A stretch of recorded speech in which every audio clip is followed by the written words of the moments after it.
Coming off of last year's fantastic PlayStation exclusive Bloodborne, From Software is back with their final installment into the highly revered Dark Souls series. This time, with famed director Hidetaka Miyazaki back at the helm after having a noticeably minor hand in the production of Dark Souls 2. While Dark Souls 3 doesn't mess with the formula that fans have come to love, it still has enough tricks left up its sleeve to entertain even the most hardcore of fans. The wait has been long, unkindled one. Fans come to Dark Souls for its gameplay, and that gameplay is strong as ever here. Dark Souls 2 felt really odd and somewhat floaty in my opinion, so I'm happy to say that Dark Souls 3's gameplay is more reminiscent of the original Dark Souls, but with a few tweaks and additions. Dark Souls 3 is much faster than Dark Souls 1 ever was, and is much more friendly to an aggressive playstyle than ever before. It's not as drastic as Bloodborne, but players who are coming off of Bloodborne won't have to unlearn all the habits they developed while playing it. As pointed out by many before release, you can roll like crazy in this game, which comes in handy for many of the boss battles that necessitate the player to be quick on their feet. There's also the new weapon arts that add more moves to each weapon and use the blue mana bar. These moves can be really powerful and break stances, but me personally, I only ended up using them a handful of times.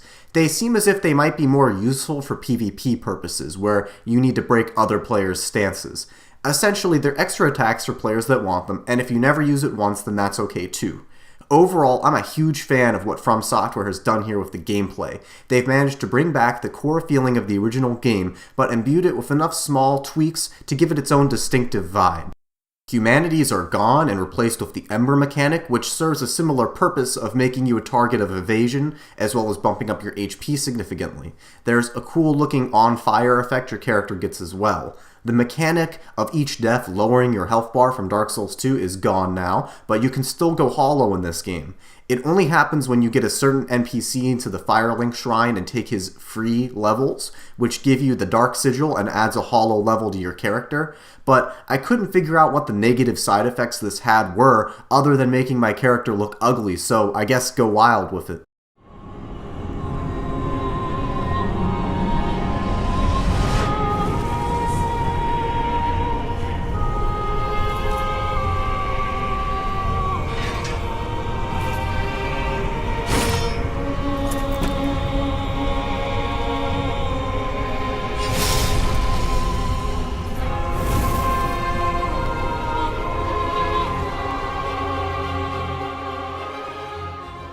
Dark Souls 3 features some of the most impressive, unique, and well-designed bosses yet, both gameplay-wise and visually, but at the cost of many of them being abnormally easy by series standards. There's one boss that you don't even fight, you actually run past it and go through an entire level fighting normal enemies and dodging the boss's attacks, and then at the very end you kill the boss in one plunging attack. There are a ton of fights like this that are extremely cool and fun, but might leave you wanting a little bit more in the difficulty department. I can't tell if I'm just so comfortable playing these games and that's why it comes off being easier than normal to me, but with the Old Hunters DLC still being fresh in my memory, most of these bosses are pushovers in comparison. Nonetheless, there are many memorable fights in this game. Dragon Slayer armor, this weird skeleton guy where the longer you take, the less room you have to fight him, and then there's the cursed Greatwood that was shown off prior to release. Many of these bosses have a midway transformation that shakes up the dynamic of the battle, taking a cue from Ludwig the Holy Blade. One in particular, Aldrich, Devourer of Gods, this motherfucker, one of the bosses that is not abnormally easy. It took me forever to kill this guy, due in part to me playing when I was probably too sick to be playing, periodically glancing away from the screen because I'm not trying to cough and sneeze on a $200 keyboard, only to look back and see you died. Classic Dark Souls. A handful of bosses like the Dancer of the Boreal Valley that was in the PS4 Network stress test have this, and I apologize in advance for the unintended pun, rhythm to them. You'll get right up in the faces of these bosses and have to dodge their attacks at exactly the right time, getting in a couple of swipes of your own when the opportunity arises. It plays out almost like a rhythm game, and if you accidentally get out of sync, you're likely to ruin your entire run. Enemies doing telegraphed attacks that you dodge have been a staple in this series, of course, but these bosses attack so quickly and viciously that your only option is to get into the thick of things, or else you'll never get a single hit in. That is, of course, if you decide to play the game the way I did, with a classic sword and shield knight type character with a lower equip load to keep him light on his feet. The beauty of this game is that you don't have to play like I did, and I'm learning on my second playthrough that the Pyromancer is incredibly powerful.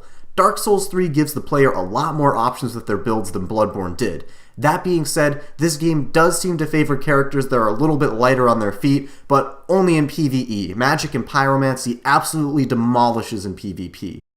When you're not fighting bosses or fighting other players, you get to explore the insanely well-crafted semi-open world. To be honest, I enjoyed exploring the world almost as much as I did fighting the bosses, and if you do get this game, I implore you to play it like I did, carefully examining every little nook and cranny, looking for every shortcut and secret area. Where other games like Far Cry Primal need a checklist and percentage counter to entice players to explore their worlds, Dark Souls 3 entices players to explore by nature of its world already being interesting enough to explore. The game will keep dropping you in these new areas that seem insurmountably complex and require many deaths and navigational missteps in order to be properly explored. It's like working your way through a winding maze, looking for familiar landmarks, bonfires, and shortcuts that connect areas together. In a way, the levels are like bosses in and of themselves. They punish you for venturing too far, they require you to figure out their intricacies, and once you know your way and where to go, you've conquered the challenge. From Software have struck such a perfect balance of mixing these huge, climactic, larger-than-life boss battles that have music blaring in them with the more dungeon-crawling feel of exploring the levels that let the unsettling sound design do its thing. The levels in this game might not be as stylistically dense and overwhelming as Bloodborne, but they do feature a few horror elements that will keep you on your toes at all times. There's also a huge variety of locations in Dark Souls 3. One minute you'll be exploring desolate catacombs, and the next you'll crawl out through a sewer and have a stunning view of an icy cityscape. It's a world that, while desolate, allows small glimmers of beauty to shine through. It was apparent from day one that Dark Souls 3 was running on the same engine that powered From Software's prior game, Bloodborne. And with that engine comes sometimes gorgeous visuals, but also some weird performance quirks. Unfortunately, even on a high-end PC, those quirks are prominent as ever. Every time you trigger a quick save, which is quite often, you'll get a slight frame drop. When you go online, cooperating or invading other players, performance can get quite dodgy sometimes. Of course, one thing that is remedied by high-end hardware is the frame rate and frame pacing issues that were in Bloodborne. Having Bloodborne fresh in my mind, I cannot stress enough how huge an impact the 60 frames per second makes on my ability to enjoy this game.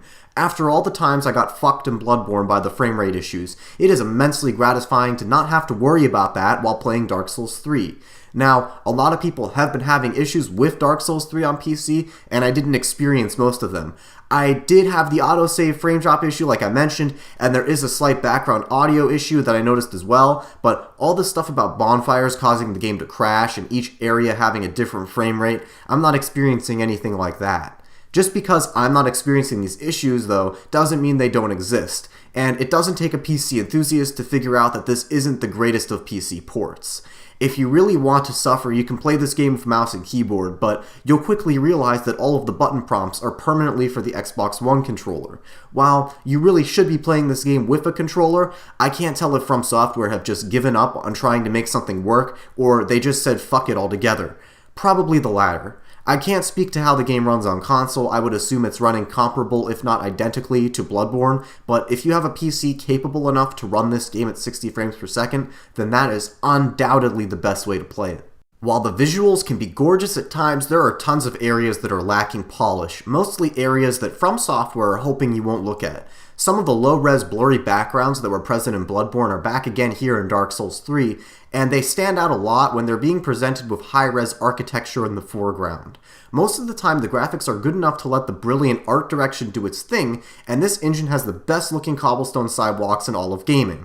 Console players will be happy to know that there isn't any huge graphical advantage to PC, and the two are almost indistinguishable to my eyes. Again, the art style is brilliant. While it includes dragons and giants and even some returning enemy types from the first game, the overall look is much darker and smoky than the original Dark Souls' more elegant portrayal of an apocalyptic medieval fantasy. There's an emphasis on Roman Catholic imagery here as well, with churches, cathedrals, deacon or bishop outfits, and even a boss that's straight up called Pontiff. I love the larger-than-life approach they took with this imagery, making these massive Vatican-like church castle hybrids that have pews which are 4 times the size of any normal person. It's one thing to make a gray and brown military shooter look gray and brown, or to make a sci-fi space marine game look glossy and futuristic, but another altogether to make a world that is so bleak and dead, but still manage to have it be visually stimulating and beautiful. Whoever is in charge of the art team over at From Software deserves yet another raise.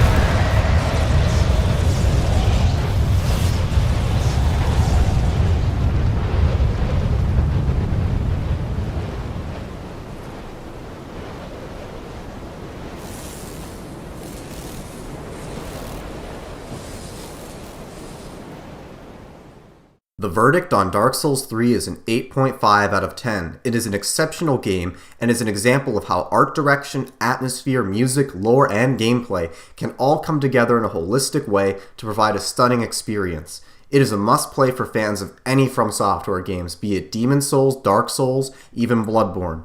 This whole game feels like an homage to everything From Software have done since Demon Souls. You have some of the atmosphere, speed, and horror of Bloodborne. You have the combat, dragons, and some familiar faces and locales from Dark Souls 1. The game's Firelink Shrine is most reminiscent of the Nexus from Demon Souls, and there's even the giants and overall complexity in character builds from Dark Souls 2. There's a perceivable amount of love and care that went into making this game, and it is a fitting conclusion for the franchise. Despite that, Dark Souls 3 might actually be a decent starting point for those who have never played a single game in the series. I'm being serious here. Dark Souls 3 is easily the most accessible game in the series, and the infusion of speed into the combat system makes Dark Souls 3 much less intimidating than the original game. So if you've never touched one of these games and want to know what all the fuss is about, now is as good a time as ever to find out. In a time where almost every big-budget game is sanitary and overprocessed, Dark Souls 3 feels handcrafted. It feels like it has a layer of grit and grime to it, which at times can be to its own detriment, but the way that From Software have turned these games into a genre in and of themselves makes it easy to forget that they have been releasing a game every year for 3 years now. This is the last game in the series, though. Miyazaki has officially moved on to a new IP, and it's a high note to end on. While I'm not fatigued on these games, I think myself and many others are in danger of becoming fatigued. I am extremely curious to see what From Software does next, and when that day comes, I'll be here to cover that game, but until next time, thank you for watching.